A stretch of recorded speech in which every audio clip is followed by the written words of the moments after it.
Now, Brian, let's talk about some of the latest news. You've come to terms with free agent pitcher Tim Hill. Of course, he was with you last year. Let's talk about the value that he adds to that bullpen, not only as a lefty, but how unique his delivery is.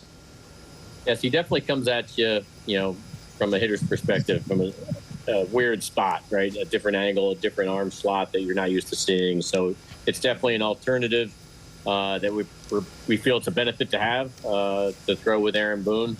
With his bag of choices out there. And listen, we also saw last year he showed he's not afraid of pitching in this environment. He throws strikes, he gets soft contact, and again, no stage is too big for him, and that's got a lot of value here if you're the New York Yankees. So, Brian, I'm wondering, you're always working the phones, you and your staff, I understand that, but do you feel with spring training starting on the 11 pitchers and catchers reporting that this is a finished product right now? Are you happy with this team going into the season? You can never say. I'm excited about what, we put together. I think, listen, we're more athletic. I feel like we've upgraded in a lot of areas that needed to be tended to. I think we had a great team last year, but again, it was an imperfect team at the same time. And as we try to, bang out the rough edges, I feel like we were able to do that in some cases. And looking forward to seeing, hopefully a 2025 version of the Yankees that a little bit more athletic, a little bit better defensively, that can really still pitch. We brought a bunch of strikeouts into that bullpen. And added the obviously important starting pitcher in Max Fried to the rotation. So there's a lot of areas that I think we've been able to address. So I'm excited to see what it looks like and if it plays the way we hope. So having said that, as we sit here today, Brian, is there, in your opinion, one biggest strength for the Yankees going into spring training? I'd still think our pitching would be a strength as I think you would hope it to be. I think obviously when you have a rotation with all the names that we have, with the addition of Max Fried to top it off, and a bullpen that now last year was the first year that even though our bullpen performed, it wasn't maybe as good a bullpen as I was used to having personally. And it's on paper right now, but I think we've addressed a lot of areas in the pen so far, especially where the strikeouts are coming. We can bring guys in that can strike people out, whether it's the Devin Williams or obviously a Fernando Cruz, or we got Johnny Loizaga coming back at some point. Obviously, when he finishes off his rehab, that's exciting. The full year Mark Ryder maybe. He brings a lot of strikeouts. So ultimately, and I'm sure I'm missing somebody, but at the end of the day, I think that the strikeouts in the bullpen, along with Max Fried to the rotation, pitching was already a strength last year, and I think it will remain to be. All right, so let's piggyback on that rotation by getting Fried. That has 6 starting rotation pitchers that you have now, and one of them is Marcus Stroman. It looks like he is the 6th starter. Are you looking to trade him, Brian? And if you don't trade him, do you worry that an established veteran would feel comfortable being a 6th starter? I know anything could happen in spring training with injuries and by performance, but the way it looks now, it looks like he's number 6. Does that concern you moving forward? Well, we're going to have to see how it plays out, obviously. I think first and foremost, he's a better pitcher than what we saw in the second half. I think our defense let him down significantly. We were unable to convert many double plays that should have been converted last year, and that hurt him more than most. If you look at his home road splits, Yankee Stadium and that short right field porch, I think, bit him a little bit as well, because we added all those extra outs. We didn't have a great defensive team behind him last year, and I think it affected him not mentally as much as just by performance-wise. The game, he wasn't, he's not a strikeout guy. He's a contact guy, and I think way too many times in the games he pitched, we were given extra outs. He was going to have to pitch through an inning with 4 or 5 outs rather than 3, and ultimately a big inning would show up that would wind up on his ledger, unfortunately. So his home road splits obviously are a lot different. He's certainly a better pitcher last year if you look at the numbers on the road. So ultimately, I feel like we as a team kind of let him down with what we did behind him on his starts. And not sure what's going to transpire. He's here, and we're looking forward to him, contributing like he did last year. and how it shakes out and whether, he's in the rotation or not. I think that all remains to be seen. As you know, you always open the season when February hits. All of a sudden, you start seeing around the camps, and we certainly hope it stays away from our camp. But unfortunately, injuries do hit, and you can't have enough quality pitching. And Stroh is still definitely a quality pitcher. Brian, I'm just curious, as you potentially look for a trade partner, either for Stroman or for somebody else on the team to try and improve the team, is your job easier right now in trying to do that, or once spring training hits and the players are in camp and things are developing and maybe players become more available? Yeah, well, I'd say a lot. Currently, the free agent market's kind of, still hasn't finished off. There's a lot of players that have better quality that are still available. So in terms of, I think if you're in the marketplace looking for starting pitching or anything specifically, but starting pitching, there's been a number of quality starters that still have been available and remain on the marketplace. And so the question comes down, do you trade for somebody, or do you sign somebody that you don't have to give up talent for, or try to find a match for, that way. So because the inventory that's remained, I think it's stagnated a little bit of the trade side of things. And so I think every year is different, and it all depends on what's available in the marketplace on the free agent side. And if there's a surplus, then that takes a drag on the trade values. And then and if there's obviously a limit of talent, then it's going to push teams into the trade front. And you can certainly make trades in the spring, no doubt about it. Teams usually want to wait and see what they've got and how it shakes out. But once the injuries start happening and needs start piling up, then obviously a lot can happen then there too. Brian, you've mentioned defense a lot. You have really improved the defense of this team. I just want you to walk us through the decision-making process of having Jason Dominguez. Aaron Boone has said he's going to play left. Bellinger is going to play center. Dominguez certainly seems more comfortable and has played a lot center field. He wasn't comfortable in left last year.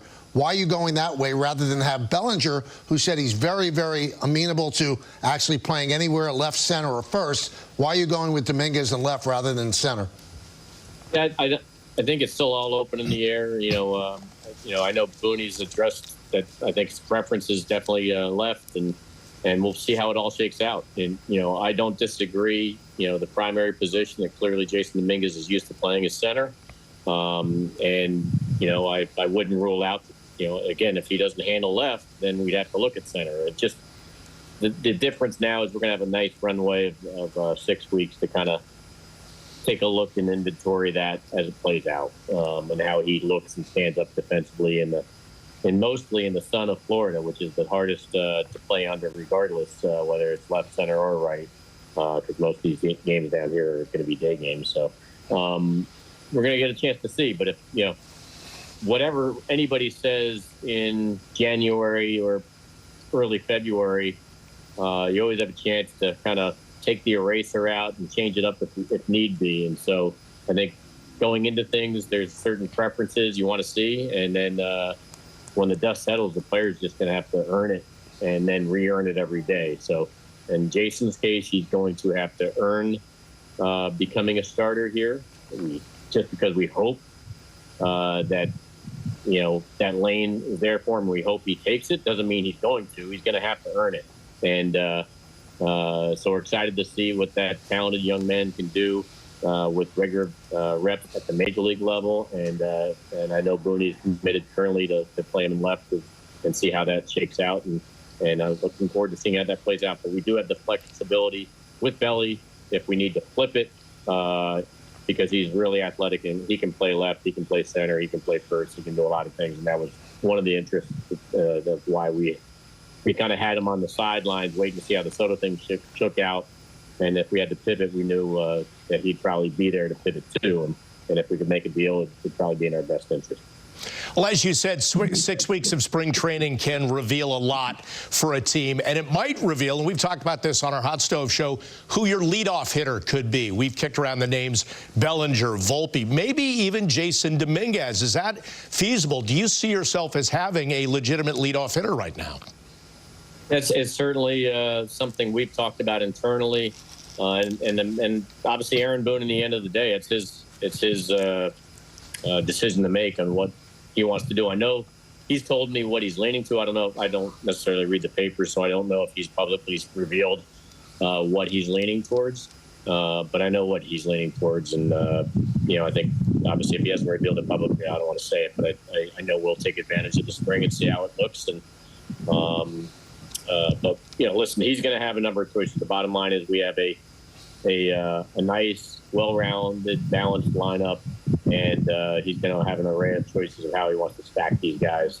That's the most important thing.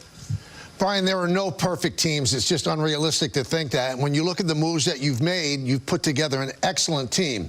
But there's two positions I want to ask you about. Are you okay with what you have in your organization as a backup catcher? And are you okay with the three guys we keep hearing, one of them being the third baseman when the season opens against Milwaukee? So on the first, on the backup catcher, it was tough. It was a tough decision to make to trade Trevi. Very, it's extremely hard worker, really capable, plug and play guy, ready to go. He's a free agent at the end of the year. And once Austin Wells, kind of emerged and took the starter's role, if somebody rang my bell a little bit, and compelled me, I would consider it, because we have a lot of good catching depth that we're excited about. So, I'm comfortable that we have some guys that, with some growing pains, could be really good for us, and could be really good for us right out of the gate. So we're gonna have to wait and see how it plays out. So, but I felt like with the 6 months left on Trevi, prior to free agency, and him being now relegated to the backup role, and the opportunity to bring up Fernando Cruz in here, who's got one of the most lethal strike out pitches in the game with that split finger. I felt that the end of control years, I just felt like it was something that was worth doing. And so I look forward to some of these young guys in. We were able to kind of balance that deal a little bit by getting Alex Jackson back in the deal. He's a great defensive catcher. He fits the prototypical, role of a backup, and he has been a major league backup already. Obviously, the bat's obviously not something. If the bat was as good as it was supposed to be, then he'd be an everyday guy. But he's on a non-roster invite, certainly not committed to being the official backup. We get the chance to see how he plays first and foremost, and how he handles our staff, and how he competes with the other guys. And so between some of our young guys who are pushing up the ranks, I think we should be covered. But yeah, there's a risk there regardless, because Trevi was, someone that not too long ago was never their starting catcher in the big league. And how about third base, Brian? Third base, obviously, we're going to switch back and forth. I don't know which way we're going between Jazz at third, Jazz at second, Jazz, depending on who's on the mound. Obviously between, Peraza, Cabrera, DJ LeMahieu, Vivas, we're going to have some guys taking some reps, trying to earn a spot, whether it's at second or third. The flexibility that the athleticism of Jazz provides gives us, the ample opportunity to play it out. I'll be comfortable when somebody solidifies that, or whether it's the platoon situation or it's a solo shot. When I acquired Jazz to be our second baseman and move Glaber to third. The rest of last year, Booney wanted to do it the other way. He moved Jazz to third after we got him, and Glaber to second, and kept Glaber at second because Glaber didn't want to move to third and was unwilling. So Jazz wound up getting baptized in a position he never had played it well enough, and now gives us a little bit more flexibility entering the 25 year. I don't know how it's going to play out. I do think we can have one of these candidates emerge, or multiple guys emerge into a platoon situation at worst, or a solo shot at best. And if not, there's always the marketplace to play around with as we move forward to. Brian, one final question before we let you go, because you mentioned the strength of your staff, or the team being pitching, front end to back end. You mentioned Devin Williams. You mentioned Fernando Cruz a couple of times. How confident are you that the back end of your bullpen stacks up with anybody? And what is it about the Yankees organization that seems to bring out the best in these pitchers? For example, I go back to Tim Hill last year and how much he came along and became such a key contributor. Why are the Yankees so good at that, in your opinion? I think it's a combination. I think they have to tie our pro scouting department connected to our analytics department, connected to our tremendous coaches that we've hired, whether it's obviously Matt Blake or Sam Green that runs our player development pitching side. The collaboration between all of those personnel has consistently led us to targeting various people that might have some things that they can unlock and improve upon. And not all of them are success stories, but it's certainly we've had our fair share of success stories of guys that we've been able to bring in here, and after targeting and seeing certain characteristics they possess, and then putting them through our car wash, and all of a sudden them coming out a lot squeakier, cleaner.